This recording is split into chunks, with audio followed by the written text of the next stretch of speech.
Welcome to Building Better Undead, brought to you by the Multiverse 2020 Horror Track. Vampires and zombies are cool, and the way they are presented are saying new things with every iteration. Are there improvements that can be made to make them even more formidable than they are now? We're chatting with people who would know, doctors and archaeologists and writer historians, oh my. So let's discuss the anatomy of our favorite undead horror antagonists and play Dr. Frankenstein. If you're watching this as part of the convention weekend stream, join us on the Discord channel for this track for a watch party with some of the panelists. Instructions on how to get to the Discord can be found at multiversecon.org/Discord. While you're logging onto the Discord, we'll start by going around and introducing ourselves. I'm Alex Hofelich, your moderator for this panel. I'm one of the editors over at Pseudopod and president of the Atlanta chapter of the Horror Writers Association. Pseudopod's been bringing free weekly short horror fiction to your ears since 2006. And as of the time of this convention, we're over 725 episodes.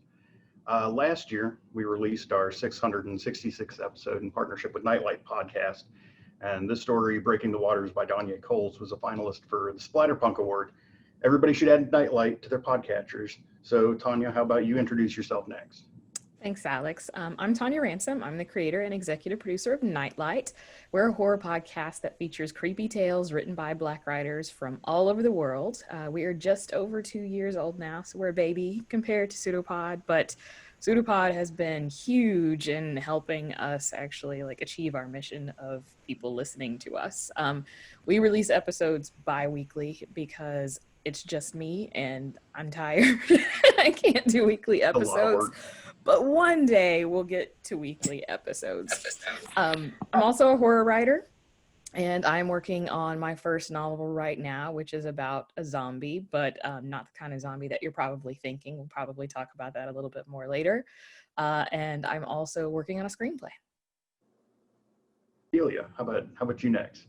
I'm Delia Remington, and I'm editor-in-chief of Eagle Heights Press. And I've also written a series of vampire novels. That's the Blood Royal Saga. The latest release that we had, Dark Conjurings, was a short story anthology, and it was a Midwest Book Awards finalist, and it was also a Ben Franklin Award finalist. So we were real proud of that this year. So that's what I do. A lot of horror and vampires. That's my thing. So Darin, you want to go next? Sure. I'm Darin Kennedy. My day job is I'm a family physician in Charlotte, North Carolina. So I bring hopefully some medical know-how to this, but I'm also an avid watcher of vampires, zombies, and all the undead things for the last half century almost. I can't believe I can say that.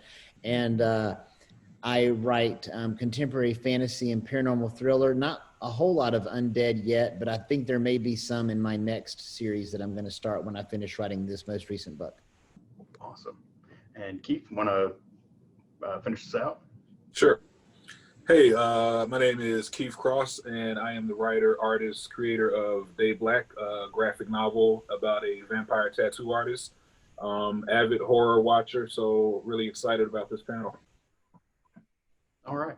For more about our panelists, please see the linked videos from the stream or at multiversecon.org to get more info and find where you can check out their social media and other stuff.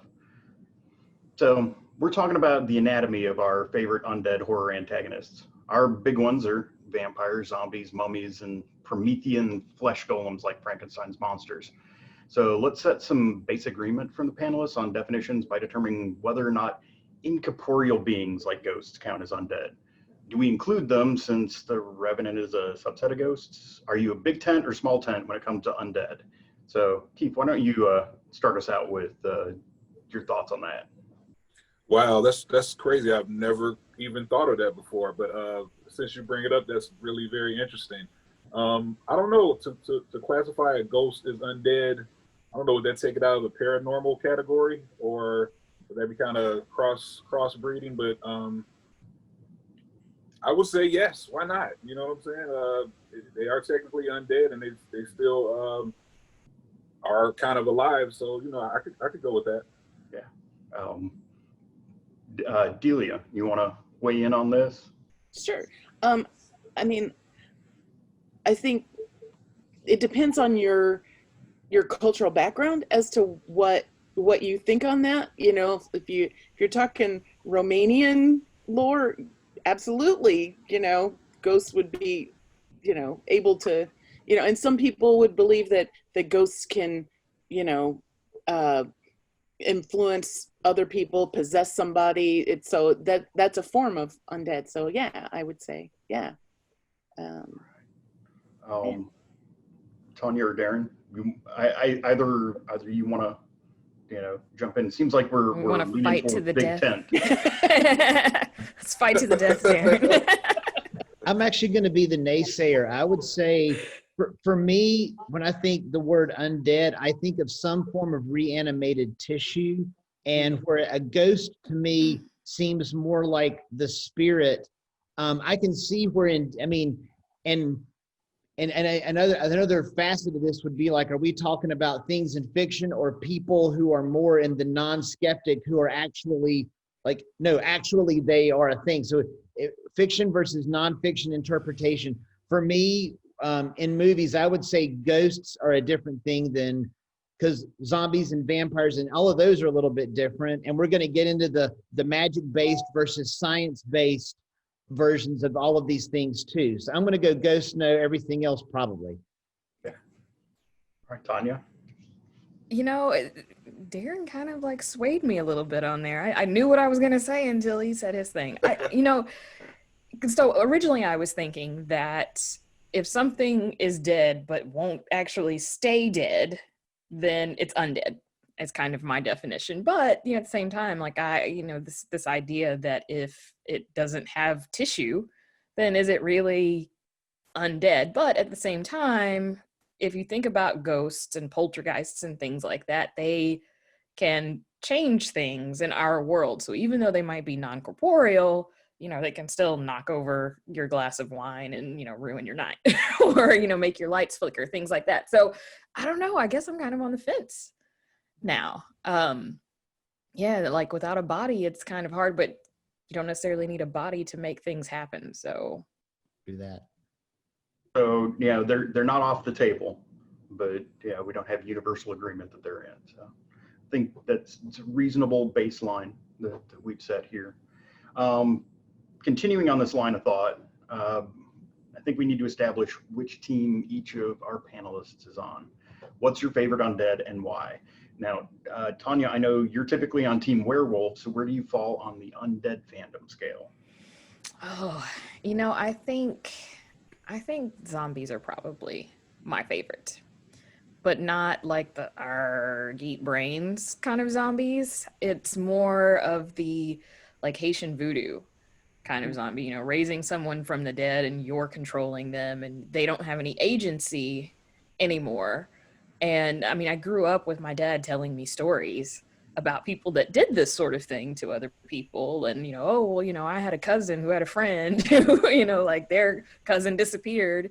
And, you know, and so he's telling me these stories about these people who disappeared and then they, you know, found them 20 years later and, you know, they're basically brain dead, but they're walking around and, you know, doing things like they're capable of following instructions, but they're not capable of coming up with their own instructions. And I think that's just super interesting. And I think part of the reason that it's interesting to me is it's also like this allegory to slavery, is kind of where that was born. And you can see the history of this part of the world in that particular subset of undead. That makes sense. The autonomy is, you know, a key component of some of the fears that these have. Keith, you want to go next? Yeah, absolutely. My first instinct was to say zombies. I'm a huge Walking Dead fan, but then I had to realize that I think I'm more into the people's reaction and their stories in the zombies stories rather than the actual zombies themselves. So I would say my actual favorite undead would probably have to be vampires, strictly because, you know, that it's just so much you can go. Like you can go back in history. You know, there's so many subcultures you could play with. I mean, they're just way more of an interesting type of undead to me. I think zombies are just, for me, they're just fun, and there's so many parallels on what could actually go wrong. You know, vampires seems a little more fantastical, but zombies, especially with, you know, the situation that's going on right now, it really seems like, oh, this could actually happen, or something similar to this could happen. So I love the circumstances in zombies, but for me, vampires are my favorite undead. Uh-oh. Uh-oh. Can you hear me? Can you see me? Yes. Yeah, I can see you. I think Alex might have gotten frozen. Yeah, lost. Oh, okay. Okay. But I did kind of want to piggyback on what you were saying, Keith. Like, I really like how rich vampire lore is. Like, it's been around for so long that there's all these different branches and types of vampires. Like, I mean, you could write a book on all the different types of vampires and why vampires from this culture have these characteristics versus why they don't have these other characteristics. And, you know, I think it kind of goes with what I was saying about zombies, Haitian zombies, in that the culture heavily influences the vampire, and you can learn a lot about all of these cultures based on what their vampire lore is. Right, and that's one of those things where, depending on what your culture is, you know, that could really be something that may be real to somebody, or something that's very close to reality, you know. So Yeah. Oh yeah. I really like the interplay with these characters who have been around for so long. They have all this history, and then they have to confront modern world. And that is interesting to me. Some of my characters are having to deal with the fact that now there's cameras everywhere. How do you hide? How do you pretend to not be alive and, you know, not be what you are? How do you get away with that if everywhere there's surveillance?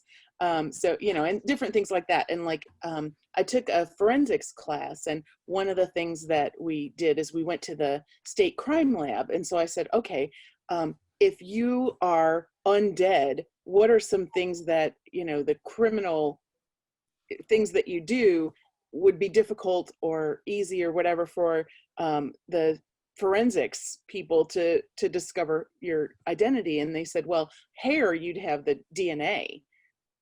You know, you might not be able to find a match for it, but you'd have DNA. But fingerprints, because they're dead, they're cold, and they don't leave latent fingerprints because you have to have heat in order to produce that. Oh. And so you could get away with a lot more because they can't find you. They're also Okay, not squirting oil and Let oil me write this is down. Let me write this down. Right? Like, okay, so I have a question for the doctor here on the panel. Like, Yes. my hands are always cold, so like theoretically, could I rob a bank? Not that I would do that, you know, for the record. If there's a bank robbed near where I am, it was not me. But I can neither confirm nor deny your safety in every scenario here. all right, fair enough. I was gonna say, my favorite is vampires. I have liked vampires since I was a kid. I still think my favorite vampire movie of all time is the original Fright Night with Chris Sarandon and Amanda Bierce that ended up on Married with Children. But that to me is still my creepy mid-'80s cheesy favorite vampire movie.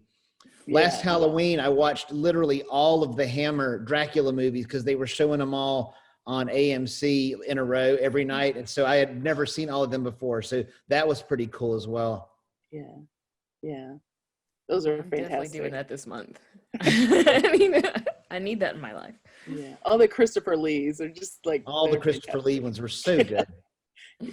Well, to kind of piggyback off of this current part of the conversation, what medium do you think has best delivered Fear of the Undead? Is it prose, written or audio, maybe games, tabletop or otherwise, or is it film and television? Oh, that's a good question.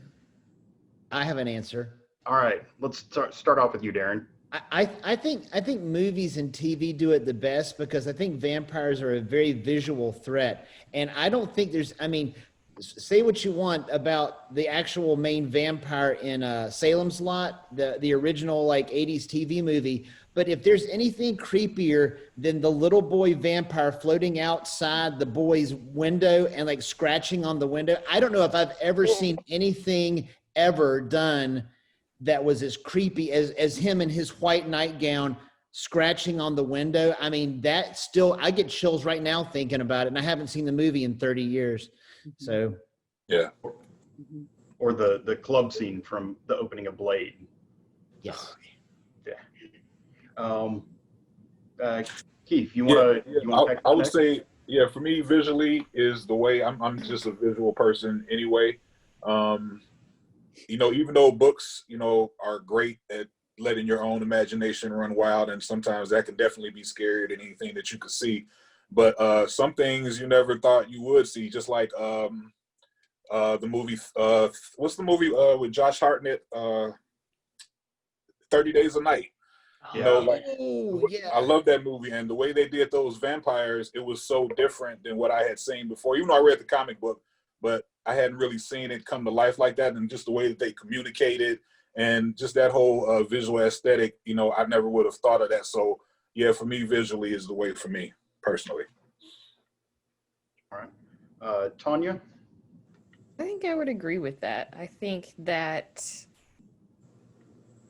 that prose brought a lot of this into existence, but what made it real and scary are the visuals, film, and TV.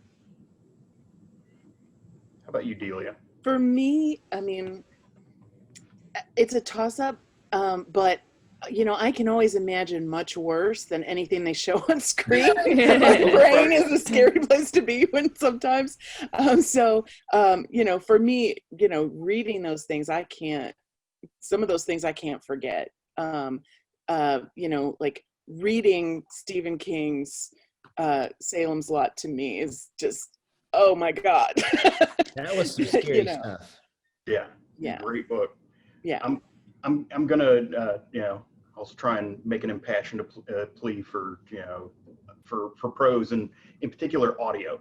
If anybody hasn't listened to the audiobook for World War Z by Max Brooks, the fact that he gets a different voice for each of the individual stories just lends that journalistic verisimilitude that, you know, can't really get, and we didn't get at all with the adaptation of that. So there's I think there's some advantages to all of it, but so we kind of touched on it a little bit earlier. One of the axes that these undead slide along is supernatural to scientific. For example, for vampires, we've got Eastern European myths and fears of foreign invaders fueling the Dracula story. At the other end, we have bloodborne diseases and fear of your neighbor and I Am Legend. So which end of this scale do you find most compelling and why? Let's start with Delia this time. Well, for me, I feel like I really like having a character that can think. I mean, for me, that's more interesting. And so, you know, some of the zombies that I like better are ones that do have some agency, unless you're telling it from, you know, an outside character's point of view. I prefer that, although it is kind of horrifying to tell a zombie story where they're aware of what's happening and then they slowly disintegrate, and you see I've seen a few stories like that where they have all their mental faculties and then they realize that they are losing it. And so that's a really powerful story, because I think you can write that in a way that it applies to real life situations too. You know, I've seen it done where it's similar to somebody having Alzheimer's or something like that, where they're losing slowly and they know it and they can't do anything about it. But that, to me, if they have some agency, that makes the story more compelling for me. That's a really good point. Agency is critical with so many of these stories. Tonia, you want to tackle that next? Yeah, actually, because my novel is from the point of view of a woman who is turned into a zombie, like the Haitian kind of zombie. It's from her point of view, so like she's aware that she's trapped in her body. she's aware that someone else has control over her. And she's very much scientifically minded. She's actually an ER doctor. So, you know, when she dies, she's all like, whoa, no, this is wrong. Like, why am I still here? Why am I a ghost? And then, you know, next thing she knows, somebody's raising her from the dead. And so, like, it just does not go with her worldview at all. You know, so she's freaking out because, like, why am I still here? Like, this was supposed to be like, boom, lights out, you know, we're done. So she's dealing with that, but then she's also dealing with the fact that she has no agency over the afterlife, you know, so she didn't think that it existed, but, you know, also you have in the back of your mind that if the afterlife does exist, like, it's a good thing, and, you know, everybody's happy, and, you know, that this is, you don't have to worry about death anymore. Whereas, you know, she has a very different set of concerns, you know, obviously. So to me, like, that is super horrifying to me. And when I was writing the novel, I actually started writing this novel almost 10 years ago. And I got about halfway through it before I realized that it was about my dad. Because when my dad died, he was kind of like locked into his body. He had a seizure, and so he didn't have control over, you know, his mental faculties. He could, you know, no control physically. And I didn't realize this when I started writing it, but then, like, as I started to go back and edit it, I was like, oh my God. And like, I had to put it in a drawer because I was like, I am not doing this. So, you know, for me, it's especially horrifying because it, you know, calls up memories of, you know, something that was really hard for me to witness. Darin, I suspect you're going to lean a little bit more towards the science end of the spectrum. It's funny you say that.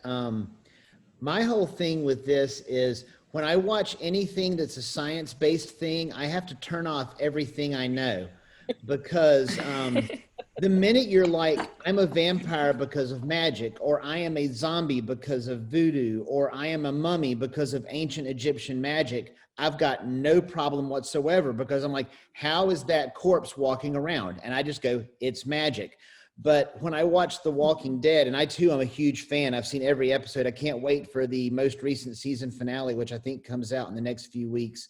We've been waiting weeks and weeks and weeks for this thing. But the simple fact of the matter is, these are walking, shambling things, and they'll actually go up and they'll hit them, and the arm or the leg will be putrescent and like just fall off.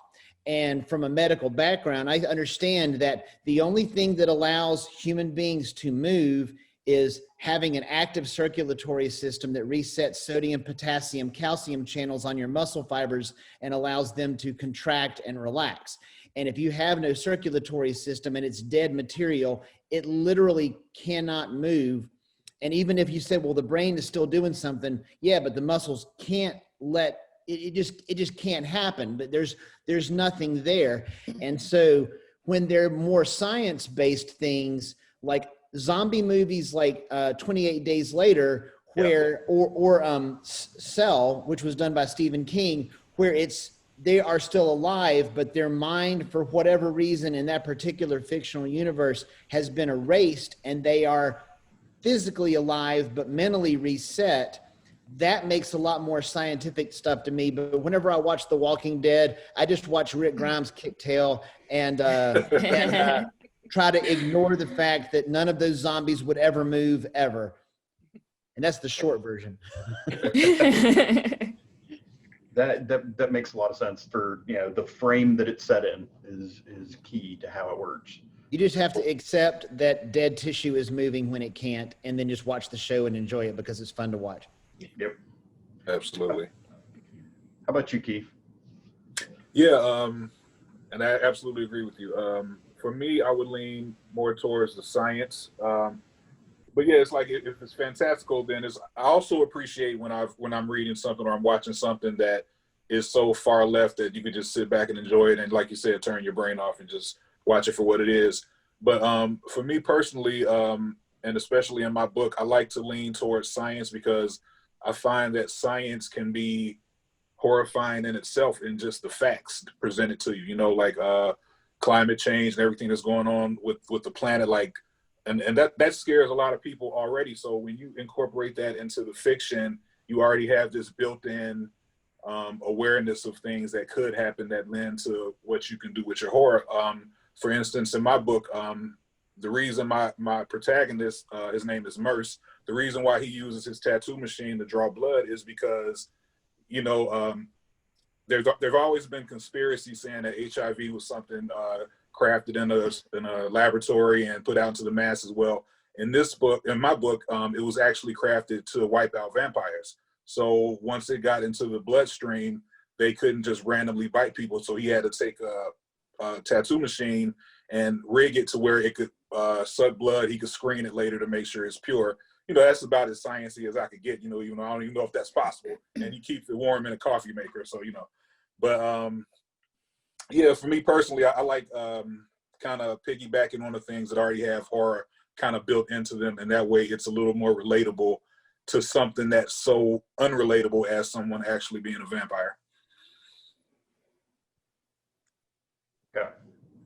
Well, quick commercial break. We're collecting for charity at co-fi.com/multiversecon. All donations, less fees, will go to support the Equal Justice Initiative, EJI.org.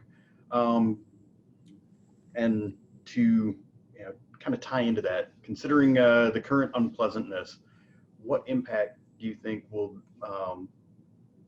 this current situation will have on undead stories that we see in the near future?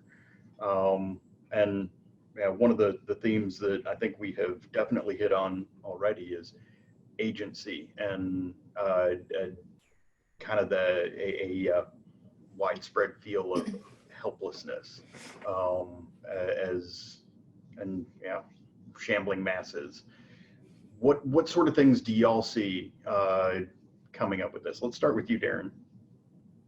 I was just going to do a funny, actually. One of the funniest things I saw on social media just recently was someone had written a book several years ago set in 2020, and they had gotten a bad Amazon review because there's nobody here socially distancing or wearing masks, and it's as if they expected the author to predict the future.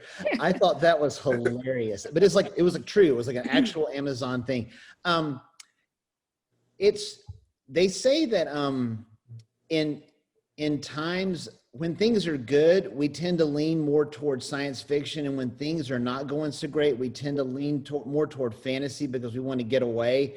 So my take on what the current world situation is going to do is probably a little bit of a shift toward fantasy if history repeats itself on more of just a broad scale rather than undead. On an undead thing, it'll probably plague-based zombie novels will have a little bit more of ammunition to go on just based on what we've seen. How about you, Tonia? I kind of disagree with that. I think that, and I'm not saying that it won't be like leaning toward fantasy.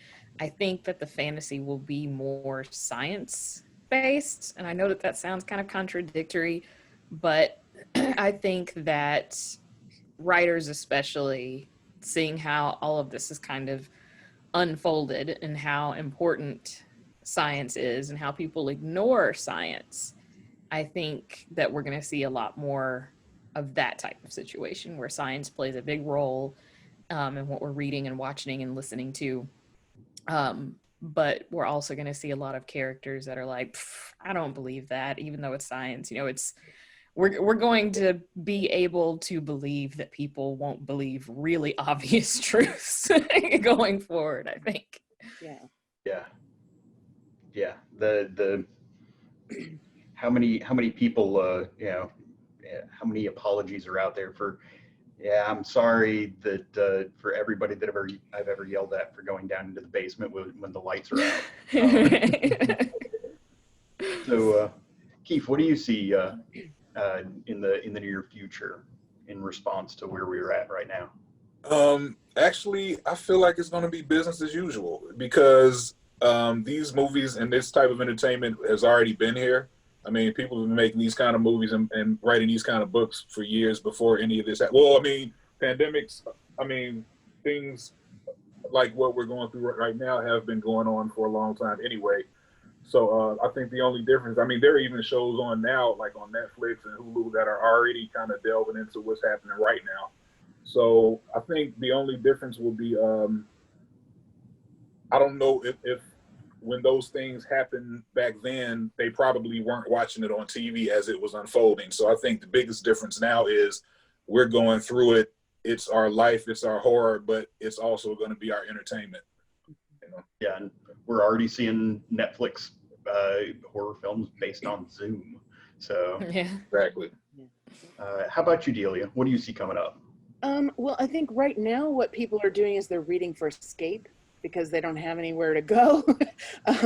But I think what's gonna come is people who are gonna need catharsis, because after the fact, they're gonna need to kind of be processing. I think there are gonna be a lot of people who are going through PTSD from having been in this really stressful time. I think that's gonna really affect a lot of people, and they're gonna need characters that show that they can recover from some kind of trauma. I think that's going to be a story that people are going to want to hear, that it's okay to have experienced this and it's okay to move on. I think there are going to be a lot of people who are looking for that in fiction. That need for catharsis is you make a really good point with that. I think that's something that we can look forward to. Mm-hmm. So this theme of building better undead makes me think of had an old toy, Mighty Men and Monster Maker, where you swapped out heads and arms and legs to make crayon rubbings of different creatures. I spent a lot of afternoons making and coloring those monsters.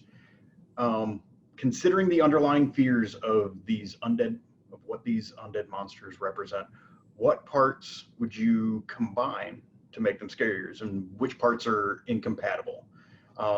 What would you take off of one and put it on the other? Let's start with you, Tonia. Oh man, I knew you were gonna start with me on this one. I was like, please don't start. Okay, so I'm sorry. It's gonna sound like I'm trying to promote myself, and I promise you that I'm not. But I did this in my novel where my zombie actually has to drink blood in order to heal herself.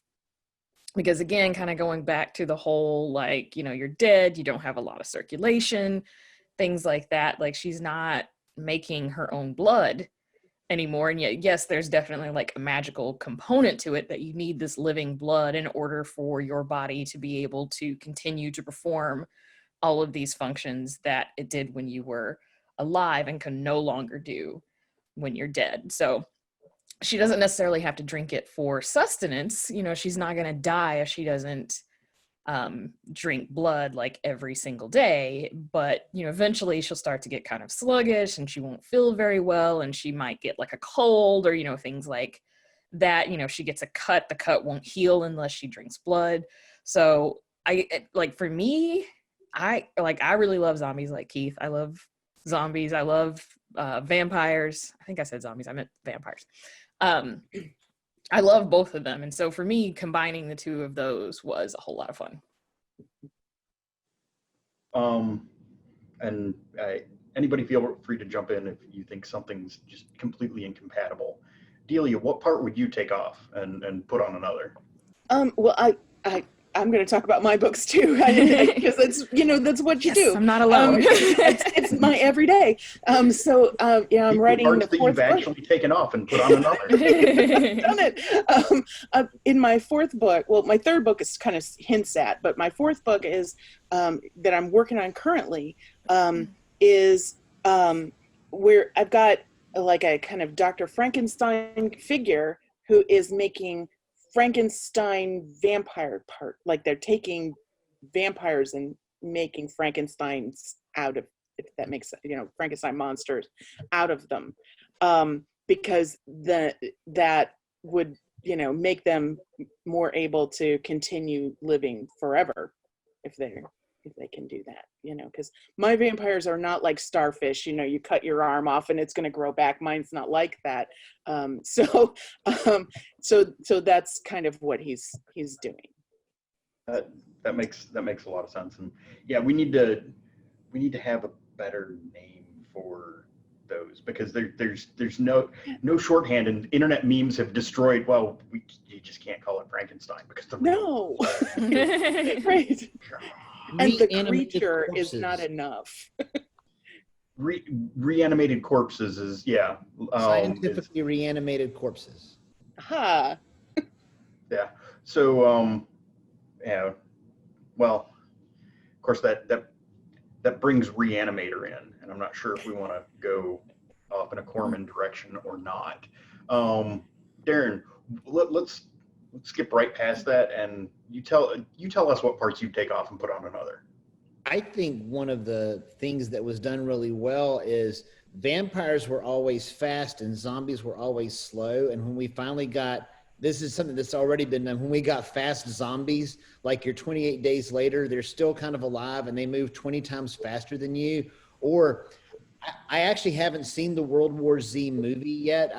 It's on my list for down the road. But that scene where they're swarming like ants and going over that wall, yeah, that is just such a creepy thing, because that is so terrifying. that's human bodies working in a way that is consistent with a completely different type of organism that we are on the planet. Because that's how ants would get over that's how ants would get over a thing. That's not how we would get over a thing. But if all of a sudden your body is no longer all that important to you because you're part of more like a hive organism, that's terrifying. Yeah. How about you, Keith? What would you add? Oh man. I got nothing. But what I can do is say what I did add in my book. What I did was, and I'm not sure if I'm probably not the only, there's nothing new under the sun, so I'm not gonna say I'm the only person that ever did this, but I took the trope of the vampire being repelled by the cross, you know, because I was just thinking, you know, what if the person's not a Christian? You know, what if they, so I made it to where, you know, a vampire is repelled by whatever religion they were prior to being turned to a vampire. So, you know, the Star of David won't do anything to a Rastafarian, and you know, so I just kind of switched it up like that. And then if you were an atheist, then none of the symbols mean anything to you, you know. Could you hold up a picture of Carl Sagan and make the atheist vampire? Carl Sagan vampire. Neil compels thee. Neil compels thee.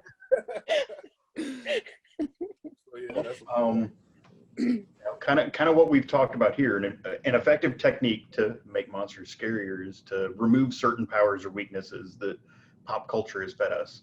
And this can be either due to, you know, bad information spread due to poor sample sizes and coincidence, or it could be conspiratorial misinformation campaigns run by, you know, cabals of the undead.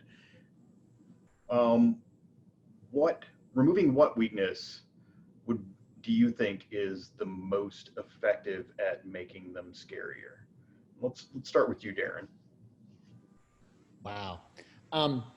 I've always found it interesting. Another thing that's great on The Walking Dead is the fact that any glancing blow between here and here will stop a zombie cold. And that's just a storytelling quickism.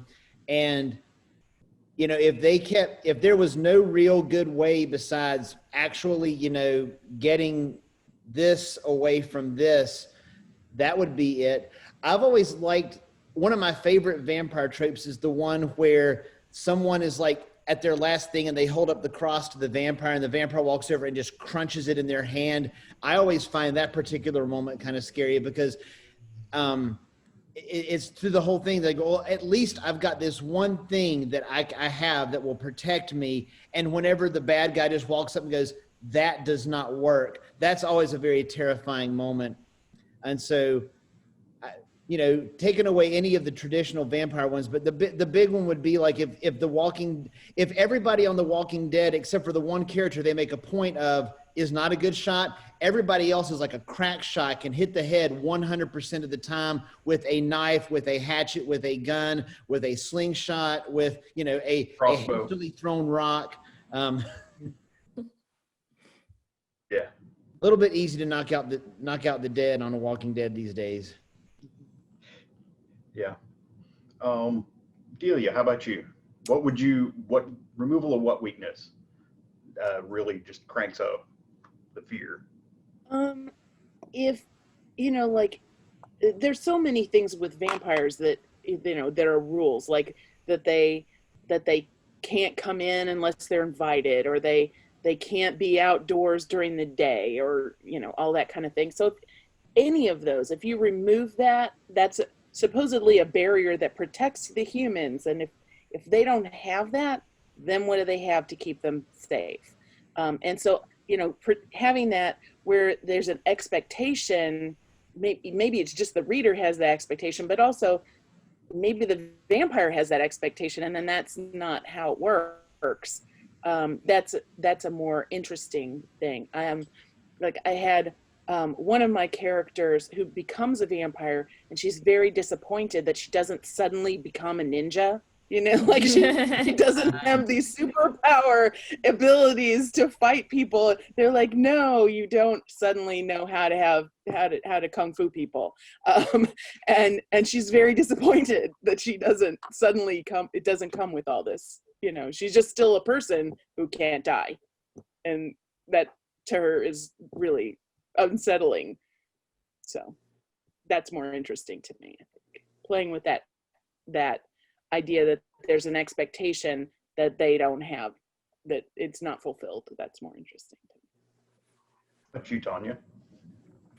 I think the sunlight thing, like Delia said, removing that would be huge, you know, because then you can't go out anytime. Like a vampire could, you know, kill you at any moment.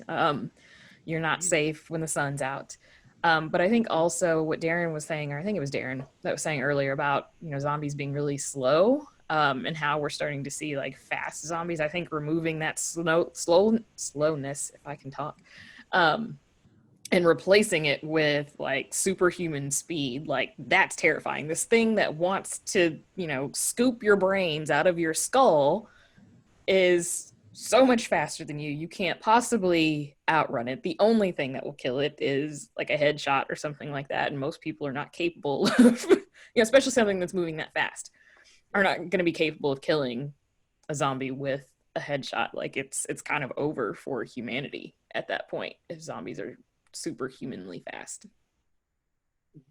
Well, if we've got the fast, if we've got the fast zombies that they're, you know, because of, you know, a disease, they're still alive, but they're zombified, like Darin was talking about earlier, is then the headshot still the only way to kill them, or is it a matter of, you know, can you stop those zombies through other means? I mean, shoot for the side. Well, I mean, you can always like incapacitate them, you know, you cut their legs off, or, you know, destroy a leg. Like they can't run after you anymore if, you know, one of their legs are blown off.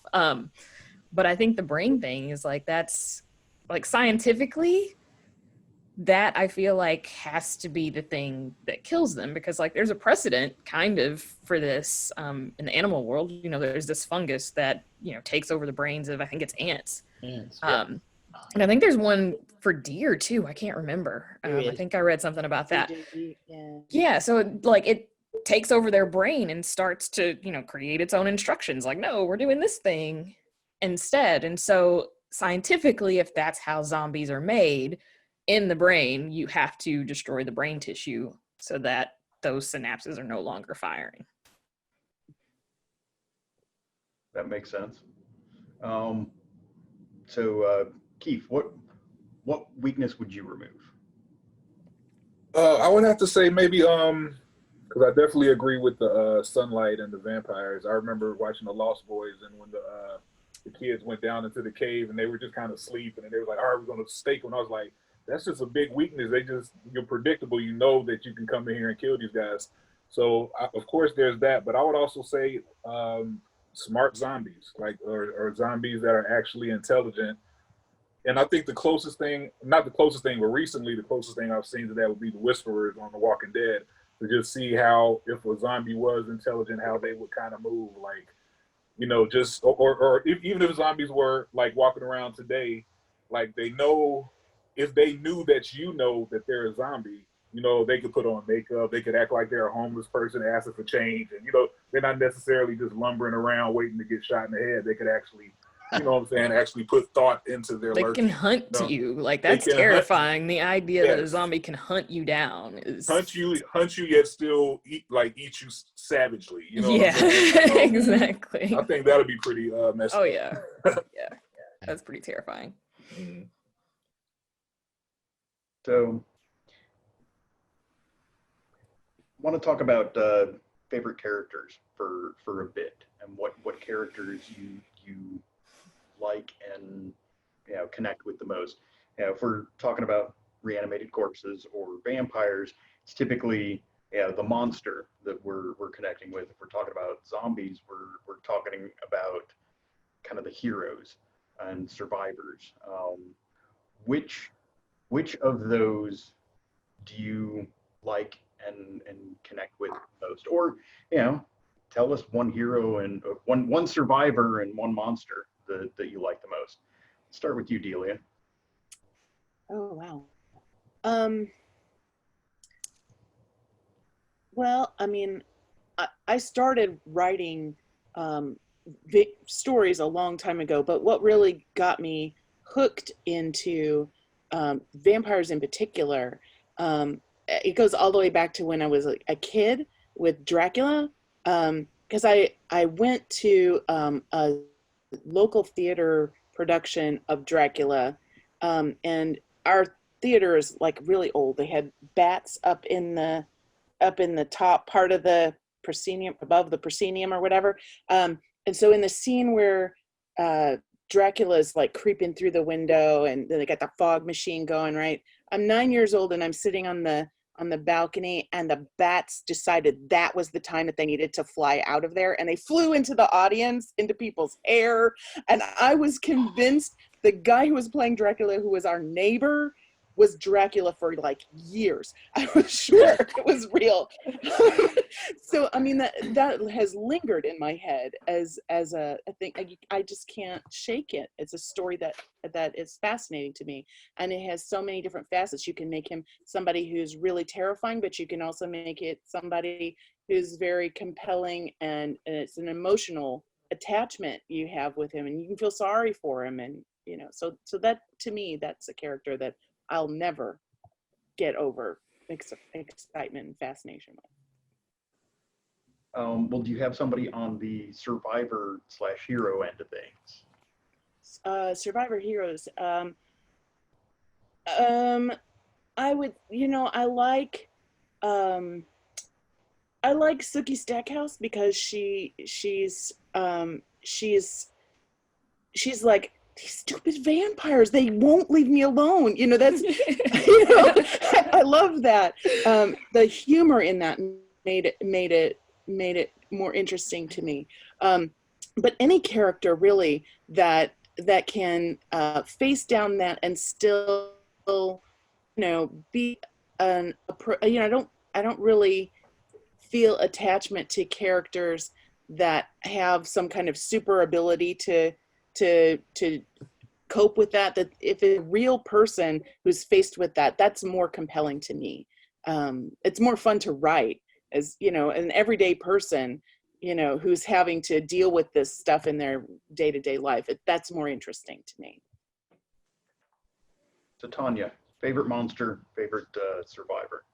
Favorite monster is Claudia from Interview with the Vampire. Oh yeah. Freaking love her. Like, it's so complex, because, you know, she's a child and she's innocent, and, you know, obviously, like, she didn't choose. I mean, technically she kind of did, but, you know, she didn't know what she was consenting to, right? And, you know, she doesn't have the ability to control her compulsions, like an adult would. Like that scene where she has all of her dolls and then like, you know, she's got this dead woman in her bed and she's just like, she's just another doll. Like, you know, what's the big deal? And, you know, she throws tantrums and all of this, you know, other stuff. Like, I just think that she's like endlessly fascinating. Like child vampires in general, I think are super fascinating. Fledgling by Octavia Butler. So there's so much to unpack in that book as well. I think just child vampires in general, but Claudia for sure. As far as heroes go, you know, that's kind of a tough one. But I think if I had to pick one, it would be Michonne from The Walking Dead. And it's, you know, very superficial, but like the way that she wields her katana is like, yes, like, I mean, it's just like, she's so badass and it's just amazing. Oh my God, is he going to get something? Do you have one of those like, no pop things in Michonne?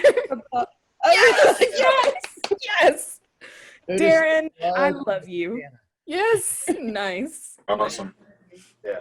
But yeah, I mean, she just looks amazing, and I mean, she's a great character. Yeah, it's just, you know, I kind of want to be her actually. So yeah, her. Yeah. So Darin, how about your favorite monster and hero or your second favorite hero after Michonne? I put down my two favorite of the heroes were Michonne and Carl from The Walking Dead. And I was convinced until I think the only reason Carl is no longer on the show is because I think the actor's name escapes me at the moment, but I think he wanted to go to college. And so they needed to write him off, because I was convinced that The Walking Dead was Carl's story and it was going to be him getting the Grimes handed off to him and then becoming, you know, he's even wearing the hat of the leader, but they've sort of done that onto his sister now. So they're sort of doing what I was thinking, but in a different character. And I love Michonne too. I mean, she sits over there with Daryl. I have Daryl on the other side of the TV. But I was actually going to say, I think my favorite hero moment, and I'm going to go back to a comment I made earlier, is Roddy McDowell played Peter Vincent in the original Fright Night. And the first time he goes up against Chris Sarandon's vampire, he's just a TV host, kind of like a male version of Elvira. And he is holding up the cross and trying to get Chris Sarandon. And Chris Sarandon just destroys the cross and says, "You have to have faith." And then at the end of the movie, he comes back and he holds up the cross again, and Chris Sarandon's coming from it. And all of a sudden you see a shift in Roddy McDowell's face. He goes, "All right, you want faith?" Boom. And Chris Sarandon's vampire pulls away. It's one of my favorite vampire moments of any movie I've ever seen. What a great scene. And then I'll just empty up my favorite monster is Spike. I just always love Spike on Buffy because James Marsters, I would listen to James Marsters read the phone book. That guy is awesome. Everything he ever does. And Spike has such a great arc and is played so well and written so well. So, and I'll leave it at that. Yeah. Can I ask a question real quick though? Sure. Would you consider Angel a monster or a hero? He's both. Depends on whether he's angel and jealous at the moment. That's true. That's true. Because when he's bad, he's bad. He also had a whole bunch of tragic failures in the 5 seasons of his show. So there's a lot of bad decisions that he made that push him a little bit more into that gray territory. Yeah. So Keith, want to favorite monster and favorite hero? Okay, well, I have a couple answers for both. All right. It's just ties, but for my monsters, I'm gonna have to go with Eric Northman from True Blood. Just because he's like, for me, he was just everything that I envisioned a vampire to be. You know, like smooth, ruthless. He was just badass, man. Like all the way around. Like he killed people in ways that I never thought a vampire could. You know, like the time when he ripped the guy's heart out and sucked his artery like a straw. I was like, dude, nobody's touching this dude. So The vampire sippy cup. yeah. He's my pick for monster, and also Deacon Frost from Blade. I thought was kind of the opposite of Eric Northman. A little bit more brash, a little bit more confrontational. And I guess he just spoke to. I guess Eric Northman was like centuries old, and Deacon was fairly fresh. So I just kind of like the opposites that they play. So, and as far as my heroes, I'm going to go with Edgar Frog from the Frog Brothers, from the Lost Boys. I just love like their whole passion for comic books and hunting vampires, and they actually had knowledge from stuff that was supposedly fiction. It was actually accurate. And Corey Feldman, one of the Coreys. I know. Yeah, exactly. They were hilarious. So, and Rick Grimes, and I just say Rick Grimes just because prior to The Walking Dead, I was kind of interested in zombies, but not that much. But he definitely brought me into it, and just to watch his progression. He was already a cop, so he already had that heroic base. But just to watch him progress to Grizzly Rick with the beard, biting necks off, I was just there for the whole ride. So he's definitely my top survivor. Do you think the Rick Grimes movies are going to be good? Yeah, I love Walking Dead, man. You can't tell me anything wrong about Walking Dead. I want to see what that's going to be all about. Yeah, either way, I'm going to find out. If it's good or bad, I'm going to be there to watch it. I'm there with you, man. Yeah. Can I add one more? Because I thought of somebody else. Xander from Buffy was really honestly my favorite character, because he went from this like dorky kid to being competent and able to fight, and he had no special powers at all. He was the only one with nothing else but his own, practice and work. You're the one who sees things. And then Did you like the Zeppo? That's the Xander episode. Oh yeah. That was fantastic. That's one of the best episodes too. Yeah. Mm-hmm. Yeah. Yeah. His story arc was, I think, the most interesting, really. Him and Spike, because, Spike is the redemption, but, Xander is much more like, I can't fight anything. I'm all by myself, and I'm just this kid. And then he's like, by the end, he's able to take on whatever. And he's doing it without all Buffy's powers and, Willow's magic. He's just like, I'm just going to do it, and I could die and I could not. That's it. Him and Anya had some of the funniest comic chemistry of any couple I've ever seen on any show. They were hilarious. Yeah, his comic timing was terrific. All right. Well, it's about time for us to bring this to a close. So for those of y'all who are watching, if you want some Multiverse swag, check out the store on the website. There are shirts, enamel pins, and more. Can see the shirts on Delia, our model down there. To bring us to a close, I'd love each of you to talk about an underrated undead thing that you want more people to be aware of. What new or old thing excites you? I'll start while y'all are gathering your thoughts. So for old stuff, I'm gonna go with Night in the Lonesome October by Roger Zelazny. Is a vastly underrated piece of his work. It's like a YA gateway for spooky kids. It puts all the undead creatures together to determine the fate of the world over 31 days in October. And it's got these fantastic illustrations throughout by Gahan Wilson. So that's one that not nearly enough people read. And for new, I'm gonna give a shout out to Grady Hendrix and the Southern Book Club's Guide to Slaying Vampires. If you need one of those combo elevator pitches, it's like Fried Green Tomatoes and Salem's Lot were gaslit by the cultists from Rosemary's Baby. And the vampire threat in it is very unusual and fits comfortably within what we've been discussing. So far, this is my favorite novel of the year. So which one of y'all wants to go first, shouting about something that you love and think more people need to see? Delia, you want to go first? Well, I mean,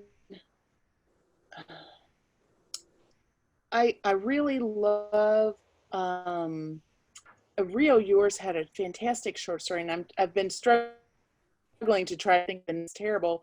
But he had a vampire short story that has, the story itself has stuck with me for a very long time, because it's there's like the vampire story, but like the character is seeing this woman come at him, and she's like cut off, and she's still like flying at him with entrails hanging down. It's just the visceral description is fantastic. If you have not read his work, you really should. That one will just never leave my brain.